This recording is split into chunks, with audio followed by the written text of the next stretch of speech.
Internet prešvečljivo uvodzi rewoluciju do našeho kupovanja.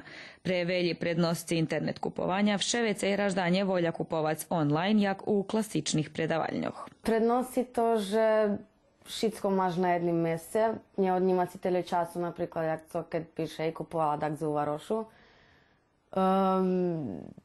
Tiež tak prednosti to, že možno je bardzo veľké zniženie na internetu, alebo nejaké tu nie stvari. Až som teraz nedávno mala situáciu, že som kupovala u Varošu patéky i baš sami radni mi hovorili, že keď kúpim prek ich sajtu online, že ostvarujem popust. Takže stvarno možno je tu nie stvari i veľké zniženja.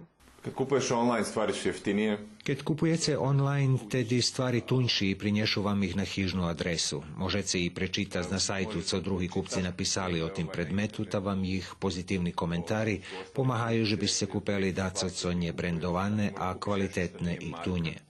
Dzekujući elektronskom udjelovanju, targovišće vecej ne ohraničuje ani čas, ani oddaljenost. Internet povezuje šitski boki šveta i časovo zoni. To znači, že na dzveroh vaše predavaljnji vše piše otvorene. Neohraničeni ste zo zrobotnim časom abo z mestom, gdje se nahodzi vaša predavaljna, a postoji iljem jedno uslovije – internet konekcija, ali ona u nješkajšim čaše dostupna v šazi.